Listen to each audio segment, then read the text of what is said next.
Hi, this is Revathi. Welcome to అందమైన కథల పొద్రేలు. Video చూస్తున్న ప్రతి ఒక్కరికి, అలాగే లైక్స్, కామెంట్స్ ఇస్తున్న వారందరికీ thank you so much.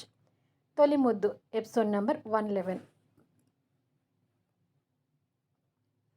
Yash ఫనీతో మాట్లాడి ఫోన్ పెట్టేసి, సాధ్వి స్క్రిప్ట్లో ఆ సీన్ చూసింది కానీ ఆ సీన్ గురించి తను కూడా ఎప్పుడు డిస్కషన్ చేయలేదు. అమౌంట్ ఎక్కువ ఇచ్చైనా సాధ్వితో ఈ ఎక్స్పోజింగ్ సీన్ కోసం ఒప్పించాలి అని ఆలోచిస్తూ ఉంటాడు. అప్పుడే దీక్ష లోపలికి వచ్చి, షూటింగ్తో అలసిపోయి భోజనం చేయకుండా ఉండకు యష్, కరెక్ట్గా లంచ్ టైంకి మీకు క్యారియర్ పంపిస్తాను, మిస్ కాకుండా తిను అని అంటుంది. సరే దీక్ష, నేను ఇక త్వరగా వెళ్ళాలి, నువ్వు టిఫిన్ చేసి టాబ్లెట్స్ వేసుకోవడం మర్చిపోకు అని చెప్పి తన నుదుటి మీద ముద్దు పెట్టి తనతో కలిసి కిందికి వస్తాడు. ప్రతాప్ గారు పద్దు ఆ సీన్ గురించే మాట్లాడుకుంటూ ఉంటారు. ఇదంతా నువ్వు చేపట్టే, ఆ రోజు దీక్షతో అలా చేయించకపోతే ఈరోజు ఈ సమస్య వచ్చి ఉండేదే కాదు అంటూ ప్రతాప్ గారు పద్దుని తిడుతుంటాడు. నిజమేనండి, అంతా నా తొందరపాటు వల్లే ఇలా జరిగింది అంటూ పద్దు బాధపడుతుంటుంది. యష్, దీక్ష ఆ మాటలు వింటూ అక్కడికి వస్తారు. యష్ బాధపడుతున్న పద్దు పక్కన కూర్చొని, మా విషయంలో మీరు ఏది చేసినా అది మా మంచికే కానీ చెడుకు కాదమ్మా. ఇంకొకసారి ఈ విషయం గురించి అమ్మని తిట్టకండి నాన్న, మీరు అలా తిడుతుంటే నాకు ఇంకా బాధగా ఉంటుంది అని అంటాడు. నాకు ఈ తిట్లు పడాల్సిందేలే యష్ అని అంటుంది పద్దు. మీరు అలా అంటే మావయ్య గారు మిమ్మల్ని ఇంకా మాటలు అంటారు అత్తయ్య గారు. ప్లీజ్ మావయ్య గారు, మీరు అత్తయ్య గారిని ఇక ఈ విషయం గురించి ఏమీ అనొద్దు అని అంటుంది దీక్ష. ఇద్దరూ కలిసి ఆవిడని వెనకేసుకొని రావడం బాగా అలవాటైపోయింది, సరిపోయింది మీ ముగ్గురికి అని తిడతాడు ప్రతాప్ గారు కాస్త కోపంగా. ప్లీజ్ నాన్న, ఈ విషయం మీద ఇక నుండి ఈ ఇంట్లో డిస్కషన్ జరగొద్దు. నేను మామూలుగా సినిమా చేస్తున్నట్టే ఈ సినిమా కూడా చేస్తున్నాను అనుకోండి. నాకు కావాల్సింది మీరిద్దరూ కలిసి దీక్షను జాగ్రత్తగా చూసుకోవడమే. నేను షూటింగ్ బిజీలో పడి టైంకి ఇంటికి రాలేను. అందుకే దీక్ష బాధ్యత ఇక పూర్తిగా మీ ఇద్దరిదే అని చెప్తాడు. ఆ విషయం నువ్వు చెప్పాలారా? మా కోడల్ని చూసుకోవడం మాకు తెలీదా అని అడుగుతాడు ప్రతాప్ గారు. చూసుకోరని కాదు నాన్న, దీక్ష చదువులో పడి ఆరోగ్యాన్ని నిర్లక్ష్యం చేస్తుందేమోనని నా భయం. తను ప్రెగ్నెంట్ కదా, అందుకే ఇంతగా చెప్తున్నాను అని అంటాడు. దీక్ష గురించి బెంగపడకురా, నేను మీ నాన్న తన్ని జాగ్రత్తగా చూసుకుంటాము. నువ్వు ఆ సినిమా ఏదో ఎక్కువ ఫోకస్ పెట్టి మనకు పట్టిన ఆ శృతి దరిద్రాన్ని ఈ సినిమాతో వదిలేటట్టుగా చూడు అని అంటుంది పద్దు. తప్పకుండా అమ్మా అని లేచి, నేను త్వరగా వెళ్ళాలి నాన్న, బాయ్ దీక్ష అని చెప్పి వెళ్తాడు. పద్దు కోడల్ని దగ్గర కూర్చోబెట్టుకొని, పైనుంచి కిందికి ఊరికి దిగబాకు, ఏదైనా కావాలంటే నేను పని వాళ్ళతో నీకు పంపిస్తానులే అని చెప్తుంది. మీ అందరి అభిమానాలు చూస్తుంటే భలే ముచ్చట వేస్తుంది అత్తయ్య. ఒకప్పుడు నేను ఎంత బాధపడ్డానో ఇప్పుడు అంతకు రెట్టింపు ఆనందం పొందుతున్నాను. అప్పుడైతే యష్తో కలిసి భోజనం చేస్తే బాగుండని ఆశపడేదాన్ని. కానీ ఇప్పుడు యష్ నా మీద చూపిస్తున్న కేరింగ్కి నా సంతోషం మాటలో చెప్పలేకపోతున్నాను. దురదృష్టవంతురాలు అని బాధపడే నేను, మీ అందరూ కలిసి నన్ను అదృష్టవంతురాలు చేశారు అంటూ పద్దుని పట్టుకొని భావోద్వేగం గురవుతూ కన్నీళ్ళు పెడుతుంటుంది. పిచ్చి పిల్ల, ఇలాంటి టైంలో కన్నీళ్ళు పెట్టుకోకూడదు అంటూ అత్త మామ కోడల్ని దగ్గరికి తీసుకొని వాళ్ళ అభిమానాన్ని పంచుతుంటారు. దీక్ష వాళ్ళ ప్రేమను పొందుతూ, కోర్టులో ఆ ఒక్క సమస్య నుంచి బయటపడి ఉంటే మేమందరం ఇంకా ఆనందంగా ఉండేవాళ్ళం కదా అని అనుకుంటుంది మనసులో. కొద్దిసేపటికి ఫనీ ఆఫీసులో యష్, ఫనీ కలిసి సాధ్వికి ఆ సీన్ గురించి చెప్తుంటారు. సాధ్వి కూడా ఆ విషయాలు విని, ఈ సినిమాలో నేను ఎలా చేసినా నాకు మంచి పేరు వస్తుందని ఆశ అయితే ఉంది సార్. మీరు ఎంతగా ఈ షూటింగ్ స్టార్ట్ కావాలని ఎదురు చూశారో నేను అంతగానే ఎదురు చూశాను. ముఖ్యంగా దీక్ష గారి లాంటి క్యారెక్టర్ చేయడం నిజంగా నా అదృష్టం అనుకుంటున్నాను. ఇక ఈ సినిమాలో నా ఎక్స్పోజింగ్ అంటారా? మొదట్లో కొన్ని చిన్న చిన్న సినిమాలో ఇలాంటి ఎక్స్పోజింగ్ సీన్స్ చేశాను. అయినా నాకు పెద్దగా పేరు గుర్తింపు రాలేదు. ఆ సినిమాలో చేసినట్టే ఈ సినిమాలో కూడా చేస్తాను. నాకేమీ అభ్యంతరం లేదు. మీరు చెప్పినట్టుగానే కానివ్వండి అని అంటుంది. యష్ సంతోషపడుతూ, థ్యాంక్ యూ సాధ్వి, కానీ నీ రుణాన్ని నిన్ను మర్చిపోలేను. నెక్స్ట్ నేను చేయబోయే సినిమాలో కూడా నా పక్కన నేను హీరోయిన్‌గా తీసుకునే ఛాన్స్‌ని నీకు ఇప్పించే ప్రయత్నం తప్పకుండా చేస్తాను అని అంటాడు. అవును సాధ్వి. ఈ రంగంలో నువ్వు నిలదొక్కుకోవడానికి మా వంతు కృషి మేము చేస్తాము అని అంటాడు Phani. Thank you so much అండి అని అంటుంది సాధ్వి సంతోషపడుతూ. మళ్ళీ ఎలాంటి ప్రాబ్లమ్స్ రాకూడదని సాధ్వి చేత ఎక్స్‌పోజింగ్ చేయించడానికి వేరే అగ్రిమెంట్ కూడా చేయించుకుంటారు. తర్వాత ముగ్గురు షూటింగ్ స్పాట్‌కి ఆ ఇంటికి వెళ్తారు. ఫణి ఆ అగ్రిమెంట్‌ని శృతికి చూపిస్తూ, "నువ్వు కోరినట్టే సాధ్వి ఎక్స్‌పోజింగ్ చేయటానికి ఒప్పుకుంది. ఇదిగో అగ్రిమెంట్" అని చూపిస్తాడు. శృతి ఆ అగ్రిమెంట్ చూసి తర్వాత సాధ్విని చూసి, "పర్వాలేదు ఎంత ఇచ్చి ఒప్పించారో" అని అంటుంది శృతి. ఎంత ఇస్తే నీకెందుకు? నేను ఒప్పుకున్నానా లేదా అనేదే కదా కావాల్సింది అని అంటుంది సాధ్వి. దీక్ష క్యారెక్టర్ చేయగానే దీక్షలాగే నా ముందు ఫోజులు కొడుతుంది అని అనుకుంటుంది శృతి మనసులో. అంతేకాదు శృతి, ఈరోజు షెడ్యూల్లోనే ఈ సీన్ కూడా షూట్ చేయాలనుకుంటున్నాం అని అంటాడు ఫణి. ఈ సీన్ రేపని చెప్పారు కదా అని అంటుంది. మనకి అమెరికాలో కూడా షూటింగ్ ఉంది కాబట్టి ఎంత త్వరగా ఇక్కడ షూటింగ్ కంప్లీట్ చేసుకుంటే అంత మంచిదని చూస్తున్నాం. ఈ నైట్ ఈ సీన్‌తో ప్యాకప్ అవుతుంది. ఇక ఈ ఇంట్లో సీన్స్ అన్నీ అయిపోతాయి. నెక్స్ట్ నీది, విక్రమ్‌ది బెడ్ సీన్స్ ఉన్నాయి. అది కూడా విక్రమ్ గెస్ట్ హౌస్‌లోనే షూట్ చేయబోతున్నాం. దానికి విక్రమ్ కూడా ఒప్పుకున్నాడు. దీక్ష గారి పుట్టింట్లో కూడా కొన్ని సీన్స్ ఉన్నాయి. అవి కూడా అక్కడే చేస్తాము. ఎక్కడ ఒరిజినాలిటీ మిస్ కావద్దని ఎక్కడ జరిగిన సీన్స్‌ని అక్కడే చిత్రీకరిస్తున్నాము అని అంటాడు ఫణి. అబ్బో!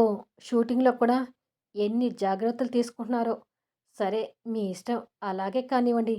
షూటింగ్ ఎంత తొందరగా ముగించి, అంత తొందరగా మీ పరువు తీసుకుంటానంటే నాకేం అభ్యంతరం లేదు అని అంటుంది యష్ వైపు హేళనగా చూస్తూ.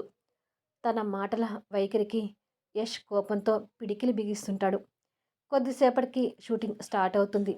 యష్ తన ఫోన్ ఫనీ చైర్ దగ్గర పెట్టి కాస్ట్యూమ్స్ వేసుకొని వచ్చి షూటింగ్లో పాల్గొంటాడు. శృతి వర్షంలో తడిసి వచ్చానని చెప్పి తనకి హెల్త్ పాడయ్యే సీన్, యష్ తనకి ఇంజెక్షన్ చేయించేటప్పుడు అల్లాడిపోయే సీన్ చిత్రీకరిస్తుంటారు. తనతో దగ్గరగా అలా నటించడానికి యష్కి కష్టంగా ఉన్నా ఆ కష్టాన్ని మౌనంగా భరిస్తూ ఆ రోజు తనని ఎలా అయితే ఒడిలో పడుకోబెట్టుకొని లాలనగా చూశాడో అలాగే కెమెరా ముందు నటిస్తుంటాడు. కానీ శృతికి మాత్రం యష్‌తో అలా దగ్గరగా మూవ్ అవ్వటానికి భలే సంతోషంగా అనిపిస్తుంటుంది. ఆ సీన్ కట్ అయిన తర్వాత యష్ ఫనీ దగ్గరకొచ్చి, "ఇంకా తనతో క్లోజ్‌గా నటించే సీన్స్ ఎన్నున్నాయి ఫనీ" అని అడుగుతాడు. శృతి కోసం నువ్వు రోడ్డు మీద వెతికేటప్పుడు శృతిని నువ్వు హగ్ చేసుకునే సీన్ ఒకటుంది. మిగతావన్నీ అయిపోయాయి. మామూలుగా అయితే ఈ సీన్స్ అన్నీ అప్పుడే షూట్ చేయడం అయిపోవాలి. కానీ మధ్యలో నీ మరదలొచ్చి నా చెంప పగలగొట్టి షూటింగ్ ఆపడం వల్ల ఇప్పుడు నీకు రిస్క్ అవుతుంది అని అంటాడు. ఇంతలో మేకప్ మ్యాన్ యష్ దగ్గరికొచ్చి, "సార్ మేకప్" అని అంటాడు. యష్ మేకప్‌లో ఉంటే కాస్త దూరంలో ఫనీ మానిటర్ చూస్తూ అతని పనిలో అతనుంటాడు.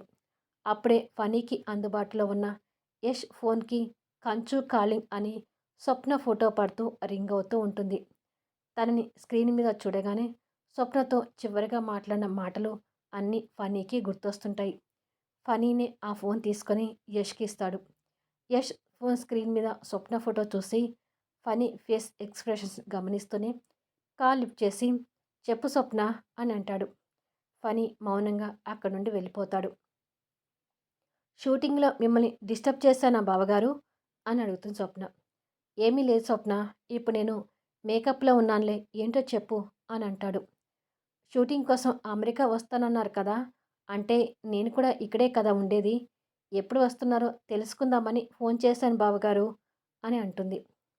"ఇంకొక వారంలో ఇక్కడ షూటింగ్ షెడ్యూల్ అయిపోతుంది స్వప్న. ఇక్కడ అయిపోగానే అక్కడికొస్తాము. వచ్చినప్పుడు నిన్ను కలుస్తాంలే" అని మాట్లాడుతూ ఉంటాడు. ఇక్కడ ఫణి తన వర్క్ తను చేసుకుంటూనే యష్ మాటలను వింటూ ఉంటాడు.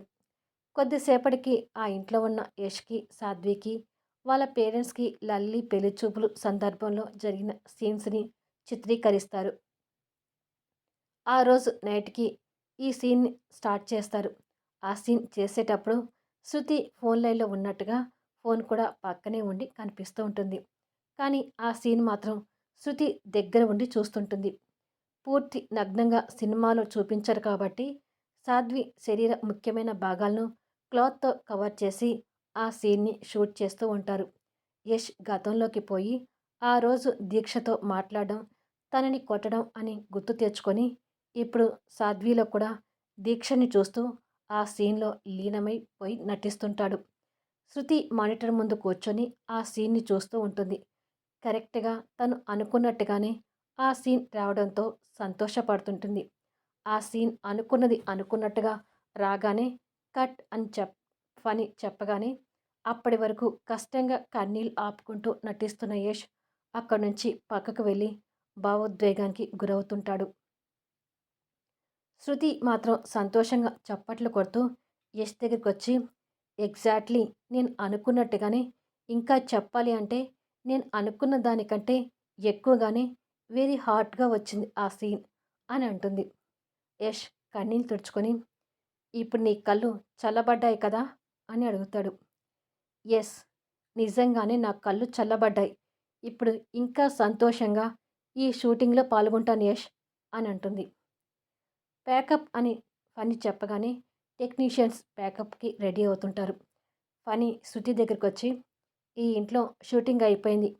రేపు విక్రమ్ గెస్ట్ హౌస్‌లో మీ ఇద్దరితో షూట్స్ ఉన్నాయి అని అంటాడు. ఓకే, యూ క్యారీ ఆన్ అని శృతి నిర్లక్ష్యంగా చెప్పి వెళ్ళిపోతుంది. మిగతా టెక్నీషియన్స్ కూడా ఒక్కొక్కరిగా వెళ్ళిపోతుంటారు. సాధ్వి కాస్ట్యూమ్స్ చేంజ్ చేసుకొని బయటకొచ్చి, ఇక నేను కూడా వెళ్తాను సార్ అని అంటుంది. యష్ తన 2 చేతులు జోడించి, థ్యాంక్ యూ సాధ్వి. నువ్వు దీనికి ఒప్పుకోకపోతే షూటింగ్ మళ్ళీ ఎక్కడ ఆగిపోతుందోనని భయపడ్డాను అని ఫనీ అంటూ యష్ ఫనీ వైపు చూసి చేయి చాపుతాడు. ఫనీ పాకెట్ల నుంచి డబ్బు నోట్ల కట్టలు తీసి యష్కి ఇస్తాడు. యష్ అవి సాధ్వి చేతిలో పెడతాడు. ఎందుకు సార్ ఇప్పుడు డబ్బు ఇస్తున్నారు అని అడుగుతుంది. ఇది పారితోషికం అనుకోక సాధ్వి. నీ అన్నయ్య నీకు ఇస్తున్న చిన్న గిఫ్ట్ అనుకో. కెమెరా ముందు నువ్వు నేను కలిసి జంటగా నటించినా బయట మాత్రం నిన్ను మా లల్లితో సమానంగా చూస్తున్నాను. నిజం చెప్తున్నాను సాధ్వి. నీకు ఏ సహాయం కావాలన్నా ఈ అన్నయ్య ఉన్నాడని మర్చిపోకు అని అంటాడు. సినిమా రంగంలోకి వచ్చాక నన్ను అందరూ బెడ్షేర్ చేసుకుంటేనే వేషాలు ఇస్తాము అని అనేవాళ్ళే కానీ ఇలా అన్నయ్య అంటూ అభిమానంగా మాట్లాడిన వాళ్ళని చూడలేదు సార్. నిజంగా మీ టీంలో నాకు ఇంత ఆదరణ దొరుకుతున్నందుకు చాలా ఆనందంగా ఉంది అని అంటుంది. సాధ్వి మాటలతో ఈ ఇద్దరు కూడా కాస్త తృప్తి పడతారు.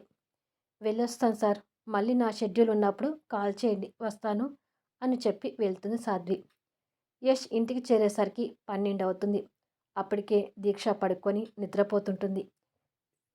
దీక్షని చూడగానే అక్కడ సాధ్వితో నటించిన సీన్ గుర్తొచ్చి నిద్రపోతున్న తన వైపు బాధగా చూస్తూ టవల్ తీసుకొని వాష్రూమ్లోకి వెళ్ళిపోతాడు. వీడియోపై మీ అభిప్రాయాలు తెలుపుతూ లైక్స్ ఇవ్వండి, అలాగే కామెంట్స్ ఇవ్వండి. మళ్ళీ నెక్స్ట్ వీడియోలో కలుద్దాము.